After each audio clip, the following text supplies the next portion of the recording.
ओम ज्ञानतिमिरान्धस्य ज्ञानाञ्जनशलाकया चक्षुरुन्मिलितं येन तस्मै श्रीगुरुवे नमः। नमो ॐ विष्णुपादाय कृष्णपृष्ठाय भूतले श्रीमते भक्तिवेदान्त स्वामीति नामिने नमस्ते सारस्वती देवे गौरवाणी प्रचारिणे निर्विशेषशून्यवादी पाशाततेशतारिणे जय श्री कृष्ण चैतन्य प्रभु नित्यानंद श्री अद्वैत गदाधर श्रीवासदि गौरभक्तवृंद हरे कृष्णा कृष्ण कृष्ण हरे हरे हरे राम ராம ராம ஹரே ஹரே. ஹரே கிருஷ்ணா. பக்தர்களுக்கெல்லாம் இனிமையான மாலை வணக்கம். தினம் ஒரு கீதை. பகவத்கீதை எளிமையாக கற்றுக்கொண்டு எளிதாக பயிற்சி செய்வதற்கு ஒரு அழகான வாய்ப்பு. பகவத்கீதை உண்மையுருவில் தெய்வத்திரு ஆசா பக்தி வேதாந்த சுவாமி ஸ்ரீல பிரபுபாதர் இன்னைக்கு படிக்கிற ஸ்லோகம் 26வது பதம். அதசைனம் நித்ய ஜாதம் நித்யம் வா மன்யசே மிருதம் ததாபித்வம் மகாபாகோ நைனம் சோஷிதுமர்ஹசி. இருப்பினும் ஆத்மா அல்லது வாழ்வின் அறிகுறிகள் எப்போதும் பிறந்து இறந்து கொண்டிருப்பதாக நீ எண்ணினாலும் பலம் பொருந்திய புயங்களே உடையவனே, நீ கவலைப்படுவதற்கு காரணம் ஏதும் இல்லை.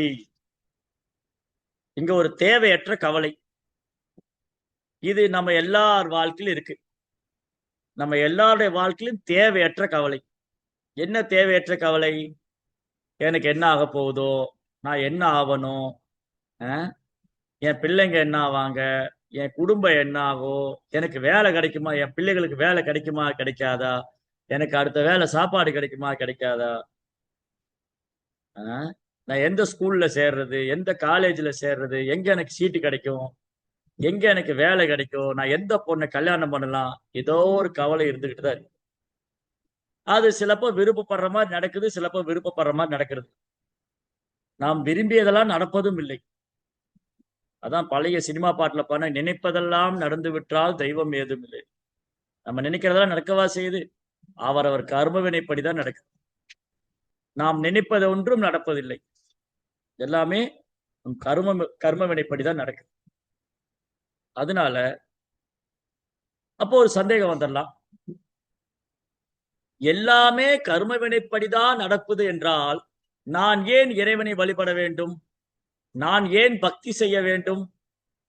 எல்லாமே என் கர்மா படிதான் நடக்குது, என் கர்மா தான் டிசைட் பண்ணுது அப்படின்னா நான் எதற்காக இறைவனை வழிபட வேண்டும், நான் ஏன் பக்தி செய்ய வேண்டும் அப்படின்னு ஒரு கேள்வி வரும் இல்லையா? கேள்வி வரணும். கேள்வி வரும். ஏன்னா மக்கள் கேட்பாங்க, ஓ சுவாமிஜி, எல்லாம் கர்மா படி நடக்குதுன்னா அப்ப ஏன் பக்தி பண்ணணும், ஏன் கோயிலுக்கு போகணும், ஏன் சாமி கும்பிடணும்? அதுக்கு பிரம்மா ரொம்ப அழகா சொல்றாரு. பிரம்மதேவர் என்ன சொல்றாரு? கர்மாதி நிர்தகதி கிந்துச்ச பக்தி பாஜாம். நாம் பகவானுக்கு பக்தி தொண்டு செய்ய செய்ய நம் கர்ம வினைகள்லாம் மாறிவிடும், கர்ம வினைகள் இல்லாமல் போய்விடும். இப்ப ஆடி மாதம் ஆண்டாளுடைய அவதாரம் திருவாடிப்பூரம். ஆடிப்பூரத்துலதான் ஆண்டாள் அவதரிச்சாங்க. ஆண்டாள் என்ன சொல்றாங்க? தன்னுடைய திருப்பாவையில தீயில போட்ட பஞ்சு எப்படி தூசா போயிருமோ, தீயில ஒரு பஞ்சு போட்டா அது அடுத்த நிமிஷமே தூசியா போயிடும், கண்ணுக்கே தெரியாது. அந்த மாதிரி பகவானுடைய திருநாமத்தை ஜபிக்கிறவங்க ஹரே கிருஷ்ணா கிருஷ்ண கிருஷ்ணா ஹரே ஹரே, ஹரே ராம ராம ராம ஹரே ஹரே. யார் ஒருத்தர் பகவானுடைய திருநாமத்தை ஜபிச்சுட்டு இருக்காங்களோ, இறைவனது திருநாமத்தை இடையராது ஓதி கொண்டிருப்பவர்களுக்கு அவங்க கர்ம வினையெல்லாம் பின்னாடி மலை மாறி இருக்கு. மலை மாறி உள்ள நம்முடைய கர்ம வினைகள் நமக்கே தெரியாது, நினைவு கட்டாத காலத்திலிருந்தே கர்மாவை சேர்த்து வச்சிருக்கு. இன்னைக்கு நேத்து இல்ல, ஜீவாத்மாவாகிய நம்ம இந்த பூமிக்கு எப்ப வந்தோம்னு யாராலும் சொல்ல முடியாது. நினைவு கட்டாத காலத்துல இருந்து நம்ம கர்மாக்களை சேர்த்து வச்சுட்டு இருக்கோம். ஆனா பகவானுக்கு சேவை பண்ண பண்ண, நாம ஜபம் செய்ய கிருஷ்ணா பற்றி கேட்க கேட்க, படிக்க படிக்க என்ன ஆகுது? அந்த கர்ம வினைகள்லாம் எரிஞ்சு பஸ்பமாயிட்டு, இந்த கர்ம வினைகள்லாம் தீயில போட்ட பஞ்சு மாதிரி தூசா போயிட்டு. வாயினால் பாடி மனதினால் சிந்திக்க போய வெளியும் பூதரவான் இன்றளவும் தீயினால் தூசாகும் செப்பேலோர் என்பாவார். அதனால ஆண்டாள் நாச்சியார் சொல்றாங்க, கிருஷ்ணாவுடைய நாமத்தை பாட வேண்டும், அவரை மனதால் சிந்திக்க வேண்டும். எப்பவுமே கிருஷ்ணாவை பத்தி பாடணும், கிருஷ்ணாவை பத்தி கேட்கணும், கிருஷ்ணாவை பத்தி ஜபிக்கணும். இது பண்ணுனா கிருஷ்ணாவை பத்தி சிந்திக்க வேண்டும். ஸ்ரவணம், கீர்த்தனம், விஷ்ணு ஸ்மரணம். அப்ப முதலாவது முக்கியமானது ஸ்ரவணம். சிரவணம் பண்றது கேட்கறது, கிருஷ்ணா பத்தி கேட்கணும். அதுக்கப்புறம் கிருஷ்ணாவுடைய புகழை பாடணும், ஜபிக்கணும், சாண்டிங் பண்றோம். அதுக்கப்புறம் தான் கிருஷ்ணாவை நினைக்க முடியும். அப்போ யார் ஒருத்தர் கிருஷ்ணாவை தொடர்ந்து நினைச்சுக்கிட்டே இருக்காங்களோ அவர் செய்த கர்ம வினைகள்லாம் தீயில போட்ட தூசியா போயிடும், பஞ்சு தூசியா போற மாதிரி. அதனால இங்க ரொம்ப அழகான ஒரு ஸ்லோகம் இங்க பகவான் சொல்றாரு. அத சைனம் நித்ய ஜாதம் நித்யம் வா மன்யசே மிருதம் ததா வித்வம் மகாபாகோ நைனம் சோஷிது மர்ஹசி. நீ கவலைப்படுறதுக்கு என்ன இருக்கு? இந்த உலகத்துல கவலைப்படுறதுக்கு ஒண்ணுமே கிடையாது. அப்ப ஏன் கவலைப்படுறோம்? இந்த கவலை எங்கிருந்து வருது? மனதில் இருந்து எழுதுக. இந்த மனம் என்னது? சூட்சமான புலன். இந்த மனம் என்னது? கண்ணுக்கு தெரியாத ஒரு உடல், சூட்சமான உடல். அப்போ கிருஷ்ணா சொல்றாரு, ஜீவாத்மா கிருஷ்ணாவை மறந்ததுனாலதான் மனம் உட்பட 6 புலன்களால கஷ்டப்பட்டு இருக்கும். மனசஸ்டானி இந்திரியானி பிரகிருதிஸ்தானி கர்ஷதி. சோ நம்முடைய பிரச்சனைக்கான காரணம் என்னன்னா, நான் இந்த உடல்னு நினைச்சிட்டு இருக்கிறதா. நான் இந்த உடல் எல்லாம் ஆத்மா, நான் கிருஷ்ணாவுடைய சேவகன், நான் நித்தியமானவனா, அங்க ஒரு பிரச்சனையும் கிடையாது. நான் இந்த உடல் எல்லாம் ஆத்மாங்கிற தளத்துல நம்ம செயல்பட ஆரம்பிச்சிட்டோம்னு சொன்னா, அந்த நிலைக்கு நம்ம முயற்சி பண்றோம்னு சொன்னா, இந்த ஜட உலக துன்பமும் துயரமும் கஷ்டமும் அந்த பக்தனை பாதிக்காது. எப்ப பாதிக்குது? என்னை இந்த உடலோடு அடையாளப்படுத்தும் போது. அதனால இங்க கிருஷ்ணர் என்ன சொல்றாரு? சரி, ஓகே அர்ஜுனா, நான் உன்னுடைய ஆர்குமெண்ட்டுக்கே வரேன். ஒரு வேலை ஆத்மாங்கிறது ஒண்ணு பிறக்கி இறக்குறதுன்னு வச்சுக்கோ. ஆக்சுவலி ஆத்மாவுக்கு பிறப்பும் கிடையாது, இறப்பும் கிடையாது. ஆத்மாவுக்கு பிறப்பும் கிடையாது, இறப்பும் கிடையாது. உன்னுடைய வாதப்படியே வாழ்க்கையின் குறிக்கோள் எப்போதும் பிறந்திறந்து கொண்டிருப்பது ஆத்மா அல்லது வாழ்வின் அறிகுறிகள் எப்போதும் பிறந்து இறந்து கொண்டிருப்பதாக நீ எண்ணினாலும் பலம் பொருந்திய எங்களுடைய நீ கவலைப்படுறது காரணம் எதுவும் இல்லை. அப்போ பிறக்குது, ஆத்மா பிறக்குது இறக்குது நீ நினைச்சா கூட இதுல கவலைப்படுறதுக்கு என்ன இருக்குன்னு கேக்குறது. அப்போ புரோபா பொருளூர் என்ன சொல்றாரு? உடலின் வெளியே ஆத்மாவிற்கு தனிப்பட்ட வாழ்வு இல்லை என்று நம்பக்கூடிய ஏறக்குறைய புத்த மதத்தினரை போன்ற ஒரு வகையான தத்துவவாதிகள் உண்டு. பகவான் கிருஷ்ணர் பகவத்கீதை உபதேசிக்க காலகட்டத்தில் கூட அது போன்ற தத்துவவாதிகள் இருந்தனர் என்றும் லோகாயுதிகள் என்றும் வைபாஷிகள் என்றும் அவர்கள் அழைக்கப்பட்டனர். இந்த லோகாயுதிகள், வைபாஷிகள், லோகாயுதிகள், வைபாஷிகள், பௌத்தர்கள், இந்த மாதிரி தரப்பட்டவங்க என்ன நினைக்கிறாங்க? புத்த கொள்கை கூட என்னன்னா ஆத்மான்னு ஒண்ணு கிடையாது. புத்தருடைய தத்துவம் என்னது? ஆத்மான்னு ஒண்ணு கிடையாது, கடவுள்னு ஒருத்தர் கிடையாது. அப்புறம் வேதங்கள்லாம் மனுஷங்க எழுதி வச்சுட்டாங்க, இதெல்லாம் நம்பாதீங்க. அப்ப புத்த கொள்கை ஏறக்குறைய நாத்திகம் தான். சைத்தன்ய மாப்ள என்ன சொல்றார் புத்த கொள்கையை பத்தி சொல்லும்போது? வேதனா மானினா பௌத்த ஹொயில நாஸ்திக். புத்த கொள்கை நாத்திகம் தான். ஏன் புத்த கொள்கை நாத்திகம்னா, அந்த புத்த கொள்கையில கடவுளை ஏற்றுக்கிறது, கடவுள் கிடையாது, படைப்பாளி என்று ஒருவர் கிடையாது. படைப்பு உண்டு, படைப்பாளி கிடையாது. வேதங்களே கிடையாது, மனுஷங்க எழுதி வச்சுட்டாங்க.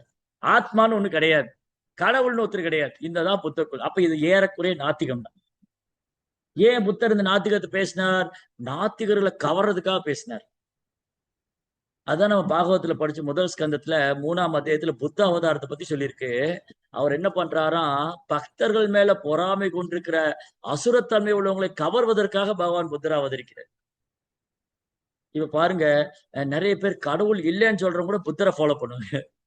இங்க நிறைய பேர் நான் பாக்குறேன் சமூக வலைதளத்துல, கடவுள் இல்லைன்னு சொல்றாங்க, நான் புத்தரை ஃபாலோ பண்றேன். புத்தம் சரணம் கச்சாமி, புத்தனே எல்லாம் அப்படின்னு சொல்றேன். அப்ப என்ன பண்றாரு கிருஷ்ணா? புத்தரா அவங்களை வசீகரிக்கிறார்.